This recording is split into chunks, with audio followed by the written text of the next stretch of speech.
আসসালামু আলাইকুম ওরহমাতুল্লাহ। প্রিয় বন্ধুরা, আশা করি মহান আল্লাহ রব্বুল আলমিনের অশেষ মেহেরবানি ও দয়ায় আপনারা সকলেই ভালো আছেন। ঘরে বিড়াল থাকলে কি হয়, বিড়ালের সাথে জিনদের কি সম্পর্ক, ঈদুল আজহার দিন অর্থাৎ কুরবানির দিন বিড়ালরা কোথায় গায়েব হয়ে যায়, কোন মানুষেরা বিড়ালের কুরবানি দিয়ে থাকে, আর বিড়াল কেনই বা ঘাস খায়, এই সব ইন্টারেস্টিং তথ্যগুলো নিয়ে আজকের ভিডিওটি সাজিয়েছি। তাই ভিডিওটি না টেনে শেষ পর্যন্ত দেখতে থাকুন। প্রিয় দর্শক, যারা এখনো চ্যানেলটি সাবস্ক্রাইব করেননি অবশ্যই চ্যানেলটি সাবস্ক্রাইব করে বেল আইকনটি অন করে রাখুন। তো চলুন আর কথা না বাড়িয়ে ভিডিওটি শুরু করা যাক। প্রিয় দর্শক, কিছু কিছু বর্ণনায় পাওয়া যায় ঘরের মধ্যে যদি জিনের অস্তিত্ব বিদ্যমান থাকে তাহলে মহান আল্লাহ তাআলা বিড়ালকে এমন শক্তি দিয়েছেন যার মাধ্যমে বিড়ালটি জিনের সাথে মোকাবেলা করতে পারে। আরো ভালোভাবে বলতে গেলে ধরুন আপনার ঘরে একটা পোষা বিড়াল আছে যাকে আপনি খাবার দিয়ে লালন পালন করেন। ধরুন একটা জিন আপনার ঘরে প্রবেশ করলো, সেই সময় সেই বিড়ালটা আপনাকে বাঁচানোর জন্য সেই জিনের সাথে লড়াই করবে। যদি মধ্যরাতে কোনো সময় বিড়াল কান্না করে তাহলে মনে করবেন আপনার ঘরে জিন শয়তান প্রবেশ করেছে।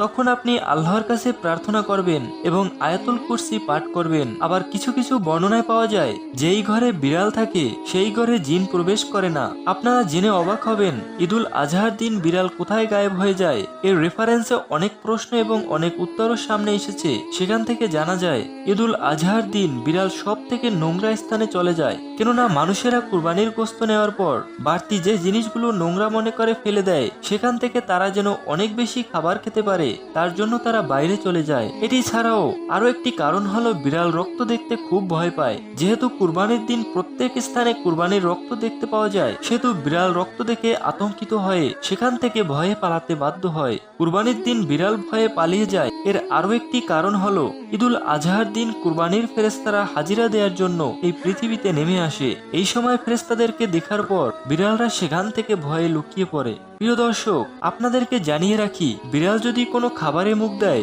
অথবা কোনো পানি পান করে ফেলে তাহলে সেটি নাপাক হয় না, অপবিত্র হয় না। কেননা মিশকাত শরীফে একটি হাদিসে এসেছে একবার হযরত আয়েশা রাদিয়াল্লাহু বিড়ালে মুখ দেওয়া হারিসে খেয়ে বলেন আল্লাহর রাসূল সাল্লাল্লাহু আলাইহি সাল্লাম বলেছেন বিড়াল নাপাক নয়, বরং তা তোমাদের পাশে অধিক বিচরণকারী একটি জন্তু। আর আমি রাসূল সাল্লাল্লাহু আলাইহি সাল্লামকে বিড়ালের উচ্ছিষ্ট পানি দিয়ে ওযু করতে দেখেছি। আবু দাউদ ও মিশকাত শরীফের হাদিসে এটি উল্লেখ করা আছে।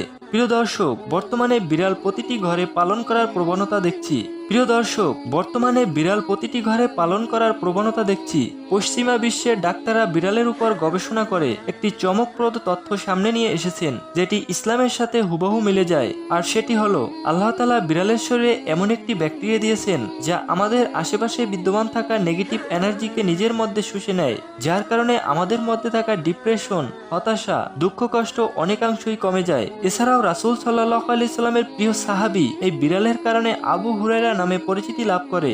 একদিন রাসূল সাল্লাল্লাহু আলাইহি সাল্লামের সামনে তার জামার নিচ থেকে একটি বিড়াল ছানা বেরিয়ে আসে। এই অবস্থা দেখে রাসূল সাল্লাল্লাহু আলাইহি সাল্লাম তাকে রসিকতা করে ইয়া আবু হুরায়রা অর্থাৎ হে বিড়ালের পিতা বলে সম্বোধন করেন। এরপর থেকে তিনি মূল নামের চেয়ে আবু হুরায়রা নামেই বেশি খ্যাতি লাভ করেন। প্রিয় দর্শক, আপনারা জেনে অবাক হবেন যে কারা কালো বিড়ালের ব্যবহার করে থাকে, অর্থাৎ কালো বিড়াল দেখলেই তারা কুরবানি দিয়ে দেয়। এছাড়াও আপনাদেরকে জানিয়ে রাখি বিড়াল জিন এবং মৃত্যুর ফেরেশতাদের দেখতে পায়। বিড়ালরা যখন বেশি খেয়ে ফেলে তখন তাদের বদহজম হয়, আর এই কারণেই তারা সবুজ ঘাস খেয়ে ফেলে তা থেকে মুক্তি পাওয়ার জন্য। প্রিয় দর্শক, প্রতিটি মুসলমানের উচিত ঘরে ঘরে কুকুর পালন না করে বিড়াল পালন করা, কেননা বিড়াল রাসূল সাল্লাল্লাহু আলাইহি সাল্লাম এবং সাহাবীদের অনেক প্রিয় একটি প্রাণী ছিল।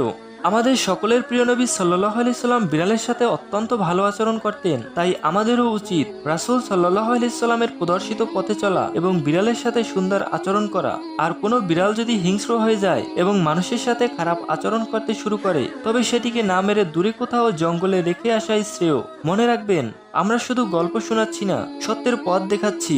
আলোর দিশারির একটি ভিডিও শেয়ার করার মানে হচ্ছে আপনিও সত্যের পথ দেখাচ্ছেন।